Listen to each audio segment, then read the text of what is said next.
Have you ever shot an AR-15 without, you know, terrible shoulder bruising and PTSD and stuff? Because I tried shooting one, and I started just like Anthony's detox story. I took 2 shots with the AR-15 assault rifle and just openly wept, broke down, lamenting that how could life be this way?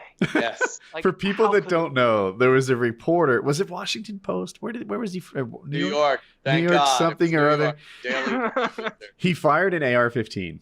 And he said that his shoulder was sore. He had a variety of post-traumatic stress disorder from the loud bang and all that. And people who said the brass flying by his face left him disoriented. Disoriented. The sound, the explosions that were coming out of it, the recoil bruised my shoulder. He was talking about firing an AR-15, and then I love the videos that came out of the little girl going, "Okay, Dad," and this little kid is shooting it and loving it. Did you see the guy shoot it with his nose? Yeah, the nose video. This like big, heavy, kind of southern sounding guy is out there. I don't know if you've seen it, but he basically is like, this guy said it gave him PTSD and all sorts of things, and I figured this would be a good rebuttal. And he just kind of holds the gun up with one hand. Yeah. One hand easily. He's no bodybuilder.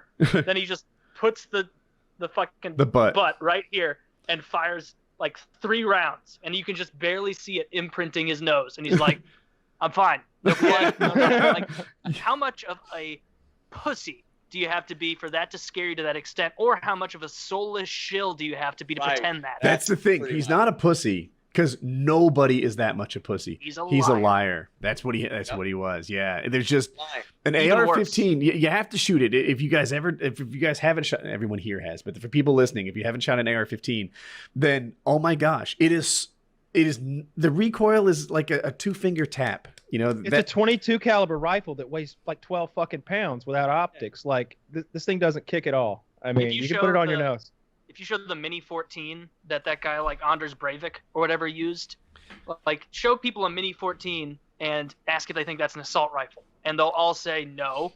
That kind of looks almost like a pellet gun. Like it's just fear mongering based on what it looks like. You know, you throw a foregrip on there and like a Pickaninny rail or whatever, and suddenly it's fucking horrible. What paper was he from? I believe it was either the New York Post or the New York Daily News. I think the Daily News. The Times asked 2 days ago if they could license my AR-15 video. I said no. Attaboy. Nice.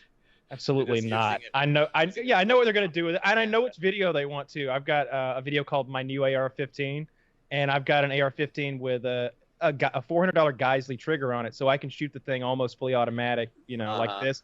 And I'm shooting soda bottles, and I'm just going, and I waste 30 soda bottles in like 8 seconds or something like that. I know they want to see that. Gold for them. That's gold for them. It's my $3,000 like 3-gun gun if I wanted to run it. Plus, it's a carbon fiber AR-15. I know we've talked about this in PKA before, but I feel like people get the wrong idea about like this fully auto thing. You know, if hypothetically I had a group of people I wanted to take down, I'd do it semi-auto. Like if you were to go full auto, you don't control where your bullets go. You're wasting a ton of ammo. You're reloading every 3 seconds. It's silly. It's not how you know what it is. If you only know guns from movies, you're gonna don't run out of bullets. That you could just wipe people out. That's the one thing that surprised me the most. The first time I ever fired a fully automatic weapon was how fast that ammo's gone. Yeah. Like it's just gone. Yeah, that's it. Reload. And you are absolutely not getting that accuracy that you get with a semi. I could put more rounds in a target with a semi-automatic than I ever could with a full automatic standing at distance. I thought that I was going to be a unique snowflake who would shoot more accurately with an auto than everyone said I would. Turns out I'm just like everyone else. It tends to rise up, so then you kind of pull it down, and now you just overcorrecting, and it's not working. I'm more accurate with a garden hose, just but they spraying. Think that when you listen to the left and these gun fucking people that want to yank your gun rights, they think you can just go out and buy a fully automatic weapon at like Walmart without any background check or anything, and you leave and just start mowing people down. It's like, that has to be changed. Well, let me tell you something. It doesn't work like that. And you can't even convince them that that is complete bullshit. Yeah, you can't, just like you can't convince them that it's bullshit when they're like, you can just go to, gunbroker.com and just put in your address and order a gun. It's like, no, you can't. Only someone who's never bought a gun online can do that. You have to. They're going to take it to a federally licensed store, and you're going to have to go and do your background check there. They're not just going to, the FedEx guy isn't going to be like, AR-15. Yeah, come on. I've got a $1,200 killing implement for you. I know you have a date later today. Like, no, of course not. I've actually bought off gunbroker.com. And just like Taylor said, they ship it to your local dealer. It's called an FFL. And what does FFL stand for? Somebody help me. Federal Firearm License. All right, they licensee. So they ship them straight to me. Well, but you I've got have an FFL. one. Yeah. That's what I'm getting at. Kyle is a gun store for all intents and purposes. But most people, and a bomb store.